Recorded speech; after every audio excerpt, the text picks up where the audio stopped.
गोंदिया जिल्ह्यातील आमगाव तालुक्यातील चिरसाडबांध परिसरात रस्त्याच्या दयनीय अवस्थेमुळे नागरिकांचे हाल सुरूच आहेत। चिरसाडबांध परिसरात गौण खनिज खाण असून या खाणीमधून दररोज ओव्हरलोड टिप्पर मोठ्या प्रमाणावर गिट्टी घेऊन ये-जा करत असतात। याचा थेट परिणाम रस्त्याच्या अवस्थेवर झाला असून चिरसाडबांध ते खुर्शीपार दरम्यानचा रस्ता अक्षरशः खड्ड्यांनी भरलेला आहे। परिस्थिती इतकी गंभीर आहे की रस्ता शोधूनही सापडत नाही। शालेय विद्यार्थ्यांना शाळेत जाताना अपघात होण्याची वेळ येत आहे। आजच 2 विद्यार्थी या रस्त्यावरून जात असताना घसरून पडले आणि जखमी झाले। त्याचबरोबर रुग्णांना जिल्हा रुग्णालयात नेताना देखील स्थानिकांना मोठा त्रास सहन करावा लागतोय। या समस्येबाबत नागरिकांनी तहसीलदार, विभागीय अधिकारी आणि जिल्हाधिकाऱ्यांना अनेक वेळा निवेदने दिली, मात्र अद्याप कोणतीही ठोस कारवाई करण्यात आलेली नाही। त्यामुळे संतप्त नागरिकांनी आज काही काळ रस्त्यावर चक्काजाम आंदोलन करत शासनाचे लक्ष वेधण्याचा प्रयत्न केला। मुख्य उद्देश असं की हा जो मार्ग आहे, हा मार्ग रस्त्यात आणि खड्ड्यात विलीन झालेला आहे, चिखलमय झालेला आहे। इथून येणारे प्रवासी किंवा गावकरी किंवा शाळेकरी विद्यार्थी-विद्यार्थिनी ह्या शाळेत येताना इथं वारंवार अपघात होत आहेत, कारण खड्डेमय रस्ता झालेला आहे त्यामुळे। आणि काल एखाद्या पेशंटला जेव्हा गोंदियाला जायचं होतं तर जाताना त्याला खूप त्रास झालेला आहे, त्याला उलट्या मार्गाने जावं लागलं आणि आज ॲक्सिडेंट झाले। आणि वारंवार सूचना केल्या तरी शासन याकडे लक्ष देत नाही आहे, करिता हा चक्काजाम करण्यात आलेला आहे शासनाचं लक्ष वेधण्यासाठी।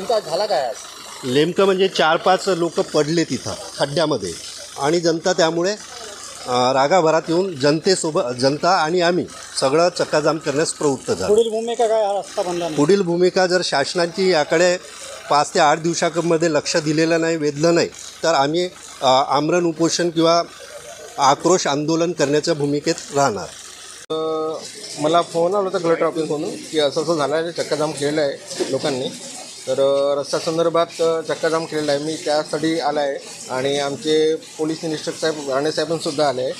गावकऱ्यांसोबत चर्चा केली तर रस्त्याची दैनंदिन अवस्था आहे, सध्यापुरतं रस्ता आणि गड्डे याविषयी जर पाहिलं आपण तर गाडीसुद्धा येऊ शकत नाही, इतके मोठे गड्डे पडले आहे। गावकऱ्यांचं म्हणणं अगदी बरोबर आहे, मी त्या सहमत आहे। अगोदर मी क्रेशरधारक जे आहे यांचे ट्रका जाऊन राहिले, त्यांना मी बोलवलं आहे। त्यांच्याकडून तात्पुरत्या स्वरूपात जे गड्डे पडले आहे मोठे ते आपण गड्डे निपटारा करून रोडच्या लेवलमध्ये आणून तात्पुरत्या स्वरूपात आपण ती कारवाई करणार आहे। त्याच्यानंतर सार्वजनिक बांधकाम विभागाकडून जे रस्त्याच्या मंजुरीसाठी आपण प्रस्ताव टाकू। कलेक्टर साहेबांना 15 ते 20 पत्र दिलेले आहेत। प्रत्येक वेळा आता शाळा बंद झाली त्याचं पण पत्र दिलं, त्याच्याविषयीच कलेक्टर साहेबांना जाऊन स्वतः सांगितलं, रिक्वेस्ट केली की सर काही नाही तर नुसतं खड्डे तरी भरून द्या। पण कलेक्टर साहेबांचं या रोडविषयी किंवा याचे काही घेणं देणं नाही असं त्यांचं वागणूक आहे त्यांची।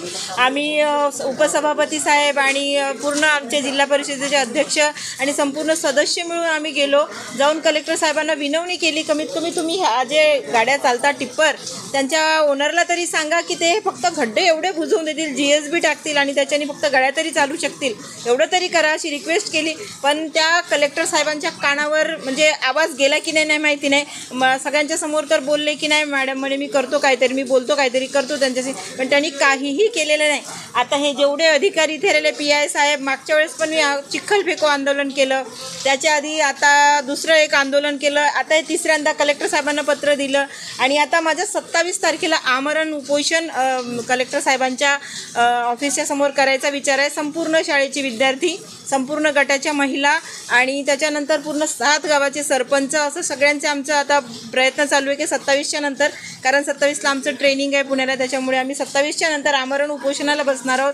आणि तरी पण ह्या जे काय कलेक्टर साहेबांना काय बोलावं हे आता ते आमच्या जिल्ह्याचे असं म्हटलं जातं की कलेक्टर म्हणजे जिल्ह्याचा बाप असतो, त्या बापाला लेकरांची काळजीच नाही असं त्यांचं बिहेवियर आहे। त्यांना काही घेणं देणंच नाही, मरतात विद्यार्थी मरू द्या, जातात काय खड्ड्यात जाऊ द्या, त्यांना काही घेणं नाही अशा